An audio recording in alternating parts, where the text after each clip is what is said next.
23 तारीख को बिहार स्टेट में फॉर्म भरने की अंतिम तिथि थी। तो फॉर्म अब भर चुके हैं और आज है 25 तारीख और आज ही सुबह सुबह बिहार स्टेट का जो ऑफिशियल सिलेबस है आयोग के द्वारा जारी किया गया है कि वो जो बिहार स्टेट पेपर 1 और पेपर 2 की परीक्षा लेंगे उसमें सिलेबस क्या होने वाला है। तो सबसे पहले हम सिलेबस और जो इसका देख लेते हैं।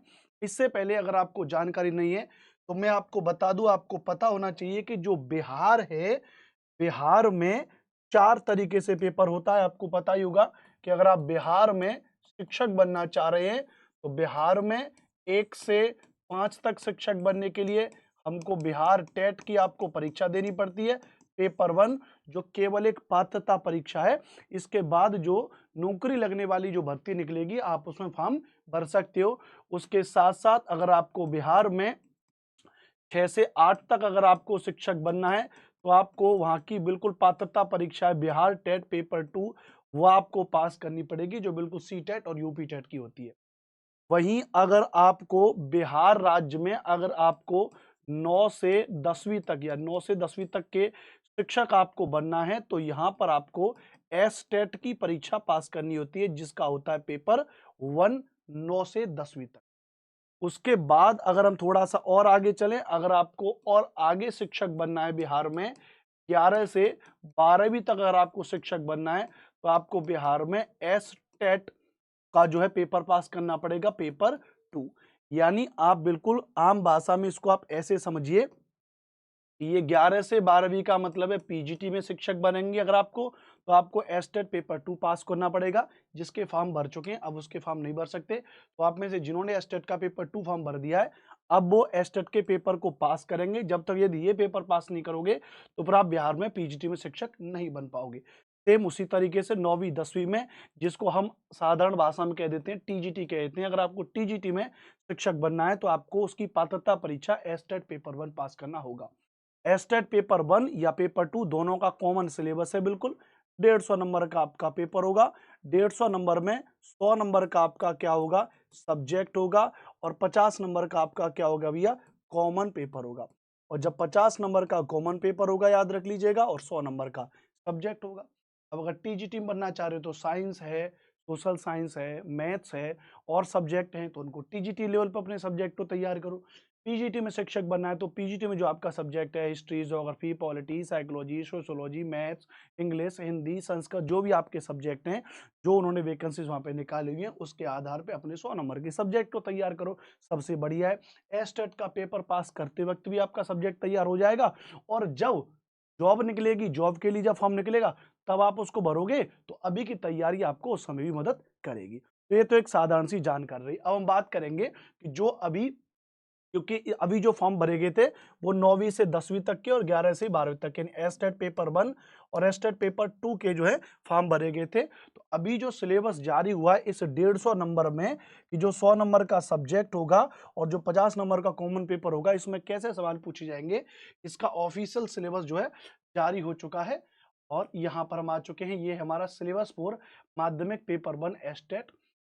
तो यहाँ पे अगर हम इस सिलेबस में थोड़ा-सा आएँगे, थोड़ा समझने की कोशिश करिएगा। सबसे पहले अगर मैं बात करूँगा सिलेबस फॉर माध्यमिक paper 1 estate 2023 unit 1 subject social studies paper. तो जो यूनिट 1 के लिए यानी सोशल स्टडीज़ का भी पेपर है, 100 मार्क्स का जो पेपर है, उसमें जैसे सबसे पहले भौगोलिक खोज में भौगोलिक खोजों का परिणाम, अमेरिकी स्वतंत्रता संग्राम, फ्रांस की क्रांति, नाजीवाद एवं हिटलर, प्रथम विश्व युद्ध एवं द्वितीय विश्व युद्ध, आदिवासी समाज, उपनिवेशवाद, आदिवासी समाज में उपनिवेशवाद के विरुद्ध गोलबंदी, बिरसा मुंडा, चुआड़, तिलका मांझी, बसरा, कृषि और खेतीहर समाज, वर्तमान समय में ग्रामीण अर्थव्यवस्था में परिवर्तन, संदर्भ बिहार, केला, गन्ना, गेहूं, लीची, संयुक्त राज्य अमेरिका, गेहूं और कपास, राष्ट्रसंघ का प्रयास, विफलता और पूरा यूरोप में राष्ट्रवाद, समाजवाद, हिंद चीनी में राष्ट्रवाद आंदोलन, भारत में राष्ट्रवाद और इसके साथ साथ पूरा असहयोग आंदोलन, अर्थव्यवस्था, शहरीकरण, शहरी जीवन, व्यापार, भूमंडलीकरण, स्थिर विस्तार, फिर भारत के ज्योग्राफी से कुछ क्वेश्चन है, फिर जनसंख्या, जनसंख्या का आधार इत्यादि चीजें, मानचित्र से संबंधित, संसाधन का महत्व, तो ये सारा चीज, खनिज संसाधन पूरा, मतलब अगर आप, मैं इसको थोड़ा जूम करके दिखा दूं, इसकी पीडीएफ में अपने टेलीग्राम चैनल पर डाल दे रहा हूँ SST बाय इन्फॉर्म सर पे, आप जाके टेलीग्राम को डाउनलोड करके पूरा पढ़ सकते हैं। आप देख रहे हैं कि काफ़ी बड़ा बढ़िया सिलेबस दे रखा है। अब एक-एक करके अगर टॉपिक पढ़ूँगा तो 1 घंटा बीत जाएगा और दिक्कत हो जाएगी। तो कहने का मतलब है इतना बढ़िया सिलेबस दे रखा है और इतना बढ़िया सिलेबस और ये किस बेस पे दे रखा है भैया? तो इतना बढ़िया सिलेबस जो हमें दे रखा है आपका, यह जो है बिल्कुल उन्होंने एनसीईआरटी और आपके बिहार की एससीईआरटी बेस दे रखा है। इससे पहले इस सिलेबस के बारे में कुछ बताऊँ, मैंने आज एक शॉर्ट्स डाला था अपने यूट्यूब चैनल पे। ज़रा मैं ये शॉर्ट्स दिखाता हूँ। बीपीएससी शिक्षक चेयरमैन जी खुद प्रश्न स्तर कैसा होगा पेपरों का, उन्होंने खुद उसके बारे में कहा है। ज़रा आप सुनिए। सादा क्वेश्चन ही आसमान। अब बात ये उठती है कि क्वेश्चन पूछेंगे ही पूछेंगे, तो उनको क्या करना चाहिए? स्वाभाविक है कि वो अपना डेप्थ बढ़ा, सतही ज्ञान से काम नहीं चले, वो डेप्थ में जाकर के मतलब आप यहाँ पे देख रहे हैं भैया, ये जो हमारे अतुल प्रसाद जी है भाई साहब हमारे, ये अतुल प्रसाद जी हमारे, ये साफ इस बात को कह रहे हैं कि जो डेप्थ में क्वेश्चन पूछा जाएगा, इन्होंने यह बयान बीपीएससी को लेकर के दिया और आगे भी ये अपने बयान पर अड़िग हैं। जो पेपर आएगा वो अच्छे लेवल का आएगा, ना कि नॉर्मल। आप भैया इस सिलेबस को ढंग से पढ़ लीजिए।